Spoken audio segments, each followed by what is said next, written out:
curry. Curry. Japanese curry. Hi, Puyi and Joe. How are you? Okay, so today is Japanese curry, and you should have gotten in the mail your packet of golden curry, which looks like this, but it says it's a different brand. It just says golden curry. If you finish your packet and you're like, man, I really wish I had some golden curry to make some Japanese curry, you can look up how to make Japanese curry from scratch and it will give you a recipe. I don't think it's complicated, but I've never done it, and this way is easier. So, and we're all about easy here. So, okay, what do we need? You need some vegetables. Root vegetables are good for Japanese curry. We've got potato, I've got carrot, and I've got zucchini, which for us is sufficient because we're also going to put some kangaroo in. Other vegetables that are good: eggplant, and broccoli, not so strong. I mean, you can, but if you're going to add broccoli, add it at the end so it doesn't like dissolve into the curry. You want it just to be a bit fresh, not like overboiled. So any vegetable that you can boil, really. Okay, and you have it with rice, of course. So let's talk about cooking rice. Put in, I reckon, half a cup per person. That might be a lot, but it's an estimate. You might end up with a bit extra. Half a cup per person. Chuck it in. I've got a mixture of white and brown basmati because we ran out of white basmati. We only had a little bit left. So it's mixed together. You can do that. And then so we had a cup of rice. You add 2 cups of water.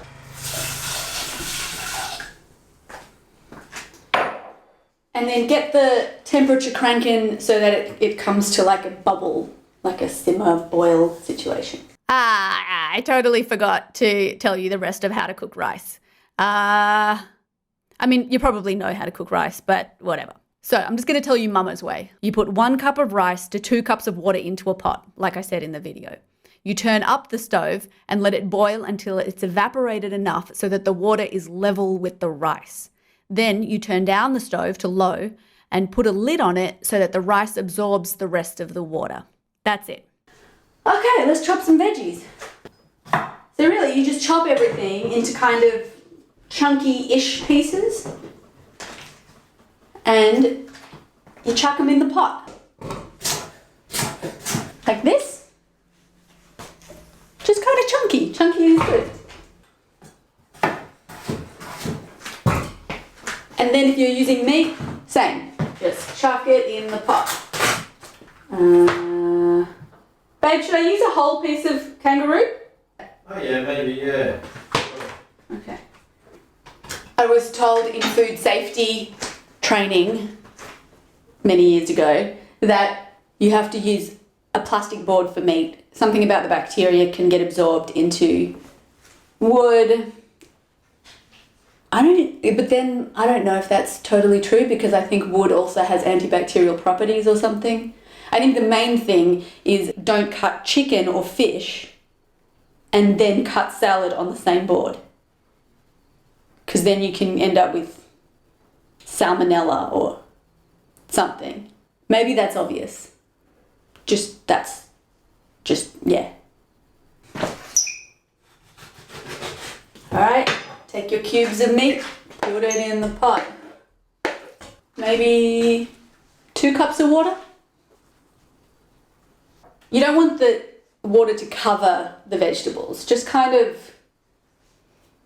maybe so the water sits like half or 2/3 of the way up the veggies. I can cover it. Really? Submerge the food with water? Sure.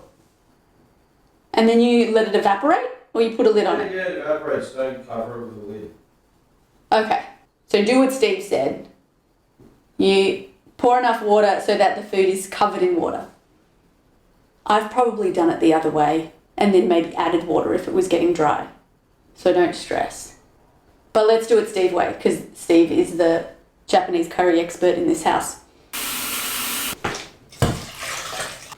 And then you take, this is this, but it's from a packet we already opened. And for that amount of food, you saw how much I put in, right? It was like 2 carrots, a big potato, a zucchini, and a chunk of meat. Use 3.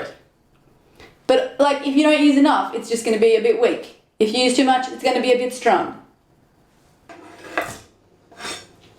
And that's it. And then you turn the temperature up to pretty hot. Maybe even all the way hot. Pretty hot. And that's it. It will just cook. In how long? Like 20 minutes? Yeah, just leave it until it's cooked. Hey, so I'll just show you what it looks like.